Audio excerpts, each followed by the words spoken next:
So it is my pleasure to give a quick introduction to our keynote speaker for today. First, I want to extend a happy Mother's Day to you. Thank you. All right. Krystle Matthews is a mother of 5 with children ranging from 7 to 17. And I think they're all sitting out in the car waiting for you to do this speech. Is that right?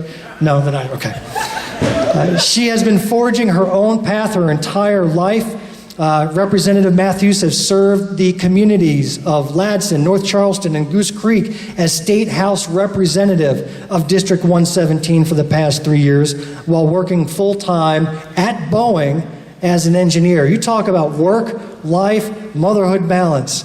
This woman's trying to do it all, and she has done it very successfully. She was born and raised in Ohio. Any other Ohio residents or foundations in Ohio? No, we had a few. Okay. She is the daughter of a Vietnam War veteran. Do we have any Vietnam War veterans in attendance today? We have a few. So thank you for your service. And she's the granddaughter of a sharecropper. Matthews can trace her family roots to the Low Country, where her ancestors first foot set on American soil. She is now paving a new path for herself that leads all the way to Washington, D.C. Now, I'm running for State House, and it would have been my privilege to sit alongside Representative Matthews when I win in November, but unfortunately, she will have moved on to bigger and better things by then. Ladies and gentlemen, a warm round of applause for Representative Krystle Matthews for U.S. Senate.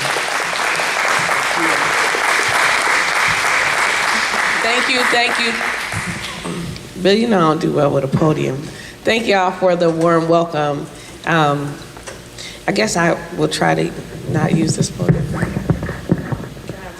Can I do this? Okay, I've done it. I'm not going far, but I just can't do the podium. Thank you all for having me here. Good morning, Greenwood. I apologize for my lateness. We had a little bit of traffic, but we are nonetheless here. As he has already said, I am Representative Krystle Matthews. I do represent District 117, which is Berkeley and Charleston counties. And I am a candidate for the United States Senate because I want to be the first woman senator that we've ever had, but I also want to be a senator that fights for all the people of South Carolina and not just some of the people. Today I want to talk to you all about pressure. I was on the drive up, and thank God for my driver back there. Y'all give him a round of applause. His name is Mar. I couldn't have got here without him. But on the drive up, I began to think about pressure. And when we talk about pressure, a lot of times people feel like pressure is not a good thing. But I want to talk about how good of a thing pressure is when it's applied correctly. That's one of the things that I'm good at as an elected official. When we get too comfortable, things start to fall by the wayside. We have consistently got to apply pressure. Here in rural South Carolina, you guys deal with what I call PPG, poverty, poor infrastructure, and geographical isolation. And that is a big deal because it cuts you off from so many resources that are so vital to your community and the things that you need. And while people don't like to hear the complaint, we keep hearing what rural communities need. But the reason why we need to keep hearing that is because we need to keep applying steady pressure. A little bit is not necessarily enough. So when we talk about the comfort zones that we get in, me as a candidate, I am focused on making sure that we have a clean house, which is a house that is clean drinking water and free from breathing in toxic fumes and chemicals. And one of the other things that I want to talk about today is the fact that as a federal employee at that level, we have the ability to bring resources into the state. Now, the problem with those resources right now is that every time those resources come through the state and stop somewhere, somebody rips off a little bit here and there for a bureaucracy, right? It comes in at the state level, and then they decide where it goes. And then communities like Greenwood never really get what they need. When we talk about access, what business is going to come and put their roots down here without access? So we are talking about starving off a whole generation of people. And that's why we need to keep applying pressure. When Representative Parks and myself are at the State House and we're fighting for the things that you guys need, and we're looking at legislation, and we're looking at the details and what's going on and who's getting what and how it's set up, that's what we're doing. We're applying pressure to make sure that folks like us have access to those things. Next, I am focused on a modern house. A modern house is a house that has infrastructure and transportation. Also a healthy house where our senior citizens don't have to cut their medicine in half to just make it stretch to the end of the month. Also an affordable house where our citizens can afford to live and the cost of living is tied to our wages. That is something that should not be a question. We haven't raised the minimum wage since I was in middle school. Just to put that in perspective, what I made as minimum wage is now what a lot of folks are making as minimum wage.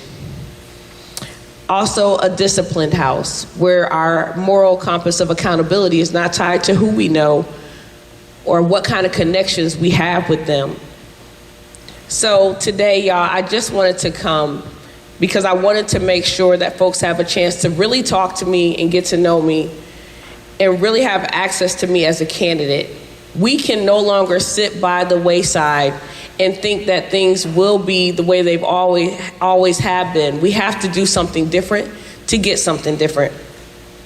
We are in this to win it. We have too many candidates on the ballot that are doing well. So when you ask me, what can I do?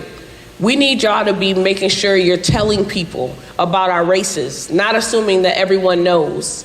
I see a lot of seasoned individuals in the room, as I like to say, but we need to make sure we're making our kids and our grandkids come to these events and come out and really teaching them about what this means and the importance and what it means for their future.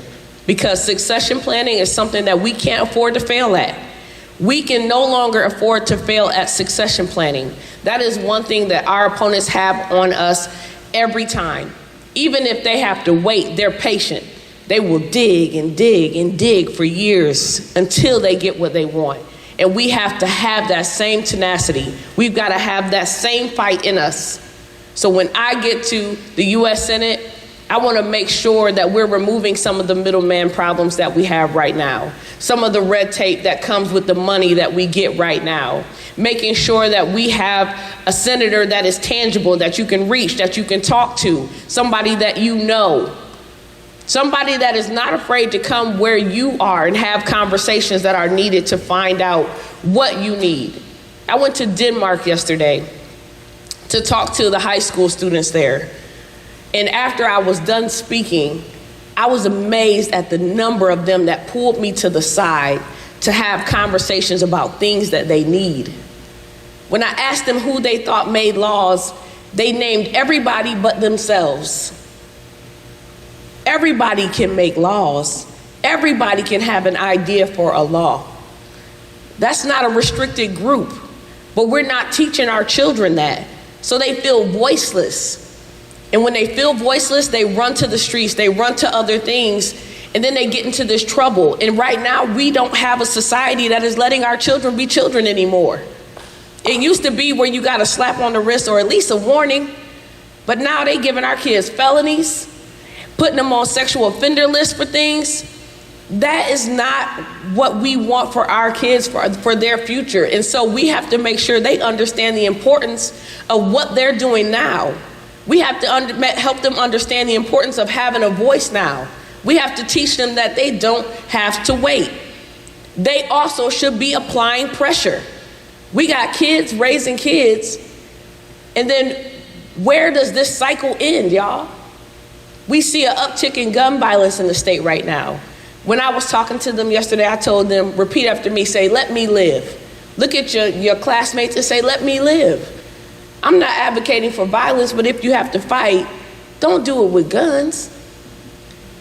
But y'all, these kids are too sensitive about being uncomfortable. We got kids pulling guns just because somebody took their cell phone. I was at Cane's in North Charleston the other day, and these two guys pulled guns because they were having a road rage incident. As y'all seen, I think it was in Georgia, the woman shot the teenager in the face over a road rage incident. Exactly.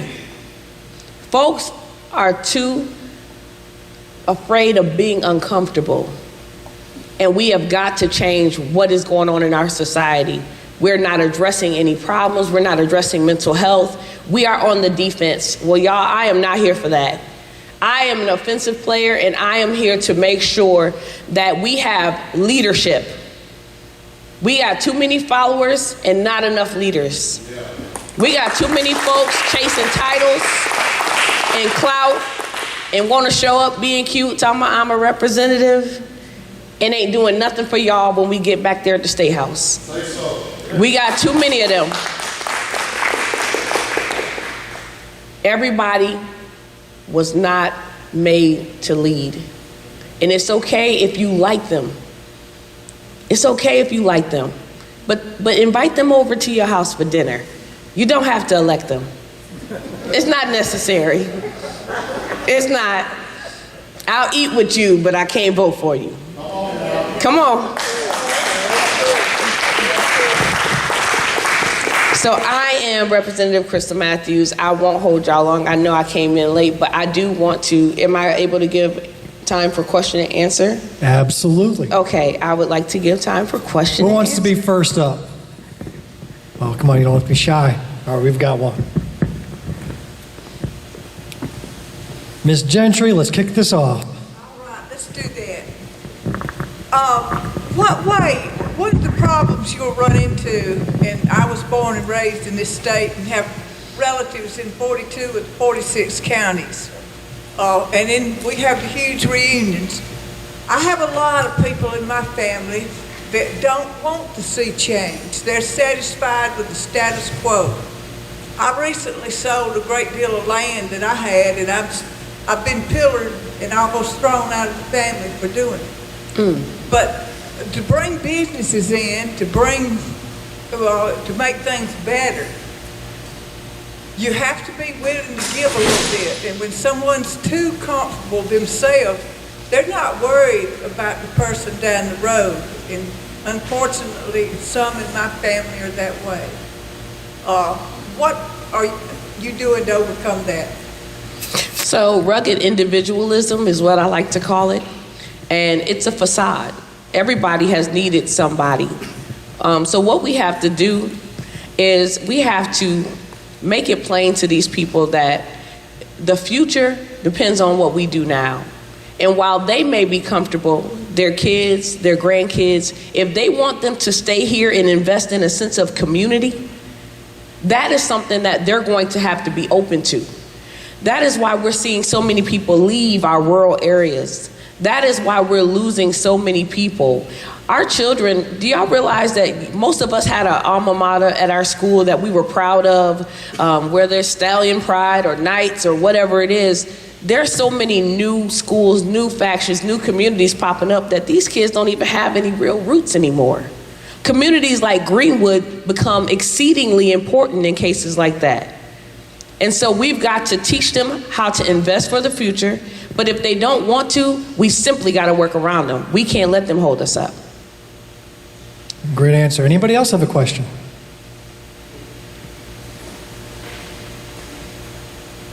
Good morning, Representative Matthews. Thank you for coming. Good morning. I'm Dr. Jamil Brooks, and we've had some really good conversations this morning, and the only thing that keeps coming back to my mind is once elected, you will be representing or given the opportunity to represent us in DC. And what we've seen from previous individuals who've held that role is sometimes our representation is not there. Mm-hmm. And what I mean is showing up and not voting. Mm-hmm. Now what happens is one individual may start out being active and voting, but as they get more seasoned and get more comfortable, as you alluded to, then the votes don't show up. So what will be the plan on how you plan to represent us when you're in DC? And what are some things that you would like to make sure that we're aware of that you'll be carrying if given that opportunity? That's actually a great question. So one of the things I say is the best indicator of what a person will do is what they have done. And that's what I already have done, as many in this room could tell you. And one of the things that I'm doing currently is something that most people don't do when they run statewide, is continue to fulfill my duties as a state house representative. Because as Ms. Ann Parks will tell you, not only do I show up, but I show up early or on time, and I'm almost never late. Am I, Ms. Ann? And I don't miss nothing, and I still read everything. One of the biggest problems that I see right now between our federal government and our state government and our municipalities is that there is no formal line of communication. So one of the things that I really am adamant about doing once I become the U.S. Senator is holding those monthly meetings where we all come to the table. There's nothing that any one of us need, that the other one can't help get. I feel like we can make a lot more progress if we work as a team. We could use school buses as an example. Schools need school buses. Municipalities need money to buy them. They usually ask the state. But if I'm at the federal level and I can push money to the state that goes to the cities, then we can get those buses. And we can have a priority list and a plan that actually we're all working towards together to alleviate the pressure that any one of us have to have. Right now, we don't have that communication system set up, and it could just be the mom in me, but that's exactly where I'm trying to go. Listen, I wish to testify. I follow Representative Matthews on Facebook. And when, I just can't tell you how much it delights me when she's in the car on the way to the State House. She goes live and she starts lecturing me. And I feel like she's lecturing to me. She's that direct and personal and engaging. She's letting me know what's in the house, what's going on in the background. She's unfiltered. And that's what I love about a candidate, when they are unfiltered. They're not putting on a show. She's just telling you what it is. She's telling you where she's at, and she's letting us know what's important and what's going on. So I thank you for that. I'm a big fan of your Facebook Lives. Well, thank you, Bill. I'll tell you that. The traditional people are not a fan, but the reason why I do that is because, like myself, I think so many of us think we understand how politics works. And when I got up there, I was not in politics before 2018. I only voted in the presidential election. I didn't really know much about anything. And I didn't know anybody in politics before I got there. So I thought things operated a certain way, only to get up there and find out none of it was true. So I go live because I want y'all to see what I'm seeing. There are so many of us who think we know, and it's literally not the way we think it is. And so to his comment, I do go live. I'm usually angry. Usually angry about something. She never goes live to give blessings, I'll tell you that. When I go live and I'm angry, it's usually either one of two things. Either I'm angry about something that has happened, or I'm angry about the discouragement in the Democratic Party, and I want to encourage people to get up and put up a fight. I may never win anything, but you're gonna know I've been there. You ain't coming out unscathed. Wouldn't it be great to have a U.S. Senator going Facebook Live for us? That would be awesome. Yes. Hi, my I just want to friend. say that you came to my house. I did, I know. And I want to say, I made a few calls for Bill, and I said, Krystle Matthews is going to be there. And I want you to hear her because she's a gutsy woman. And she says what she says with great enthusiasm and energy. And folks, that's what we need. It's energy. And I'm going to say this to you. We should have this room filled because Bill Kimler is such a wonderful candidate. She's a wonderful candidate. We all have to fight. So I will shut up. May you never shut up, Miss Susie. May that never happen. All right, any other final questions? We have one. You may have already answered this, and it may be the demographics. Where is the under 40 and 50 crowd? I'm 63. So where are the youth? Yeah. Well, you better put some color on that hair, girl. So that is a very good question. But that's why I'm here, right? I'm helping bring them back to the fold. It's not that they're not involved or that they don't even know what's going on, but they don't vote because they feel like their voice isn't heard. And I keep saying that when we talk about, it's not just in what do they call it? Performative allyship. You have to actually invest in them by giving them opportunities. If you still look around at a lot of the offices that are held, especially at a higher level in politics, it's still very seasoned individuals. Nothing wrong with a little wisdom now. I mean, they literally care, but they care in a different way. And they feel like most of our seasoned individuals don't hear them, right? Because they automatically reject something that's different. So that problem is on both sides of the aisle. Okay. Republicans have the same issue that we have. I know this for a fact. And what happens is, I watch 60 Days In, the show. I don't know how many people watch that, but it's kind of like prison in a way. Yeah. Let me make the connection.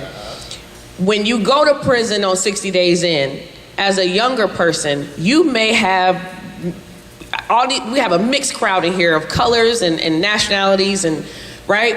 That may be how you live. But once you get in there, you got to go with your people. Yeah. And when you go with your people, what they call the OGs, the older ones, they give the instruction. So they may say, we're going to take Bill out. He ain't going to do none of the fighting. You know who's going to do the fighting? The young ones.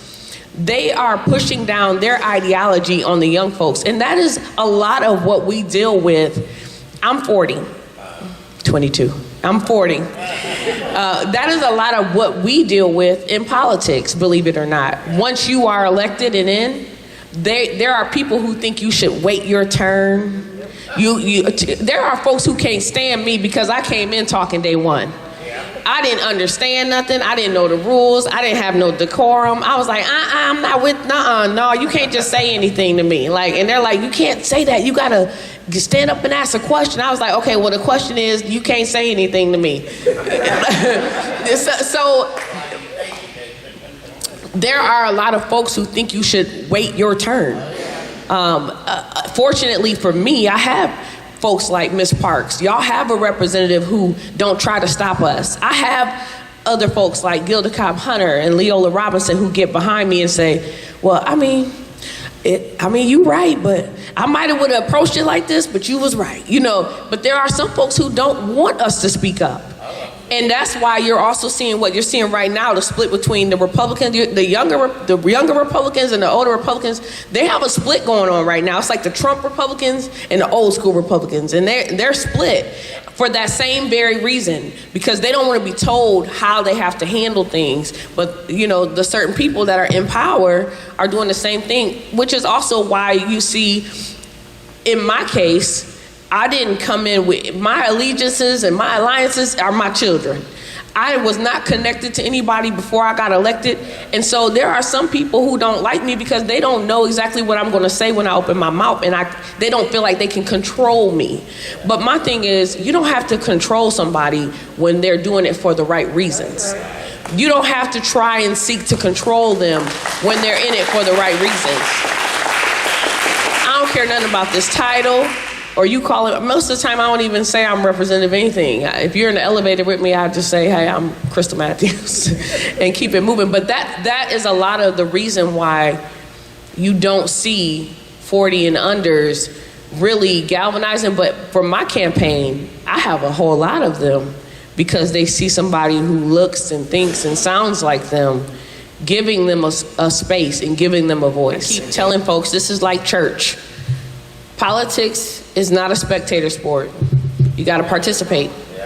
So you don't have to wait on me.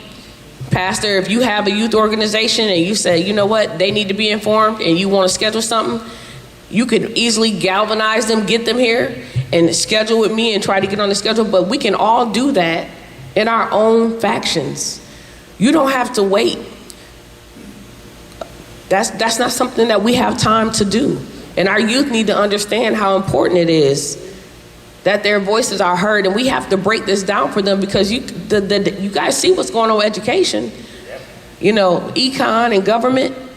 I don't even know if they're teaching that anymore in some schools. So these kids don't know. They have no idea unless we teach them. Senator Matthews. Yes, sir. Once the federal government gives the money to the states and the states give it to the local communities. The local communities don't get to see the money that comes from the state and federal government. We don't see that kind of money in our community. The federal government, American Rescue Plan, gave this city, county, these dollars in our city, in the black community, in the underserved communities. There's no broadband for these kids who can't afford internet service. Nothing's been done for COVID, and there's 46% of the population is black and brown people in Greenwood. But those dollars that come from the federal government for the use of those things are not coming in our community. So now it becomes a local government issue. And that's my issue with local government, is that the money that earmarked from the federal government is not coming into the communities that need it. And that's a major concern of mine.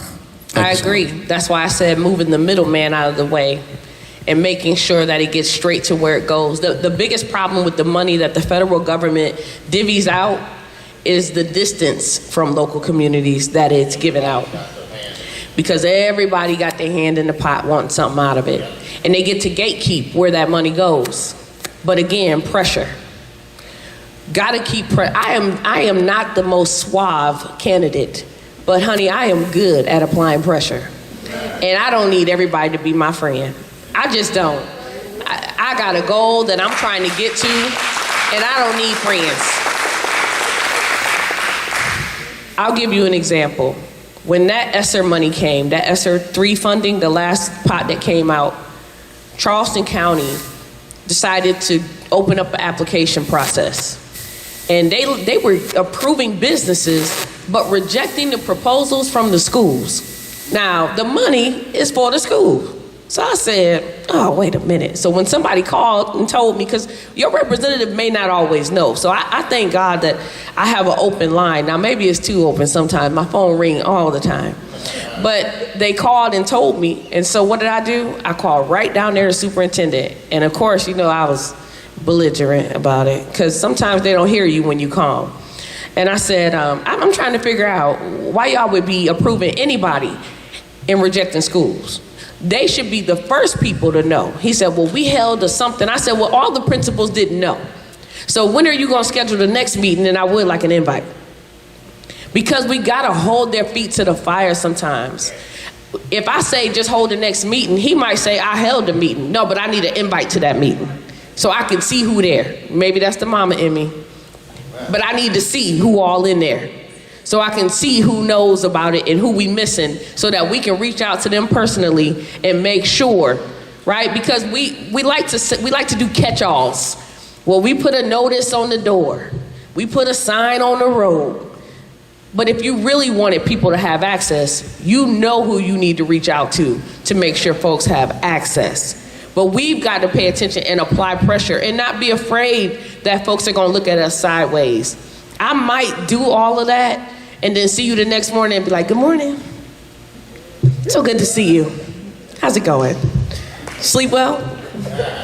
Right? It takes that. This is business. This ain't personal. I just need to know what you're doing with our money. Our money. All of our money.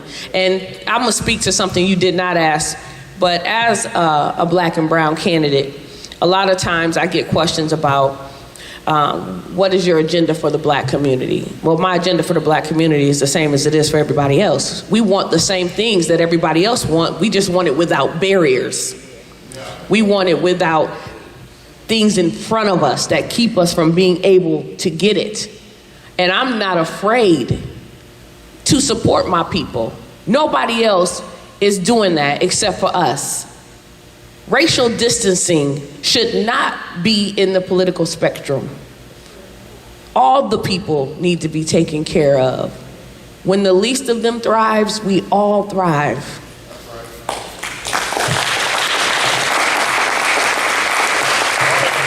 This is Representative Matthews' third engagement with Greenwood directly. And we so much appreciate it when a national candidate visits us. It means a lot. Thank you.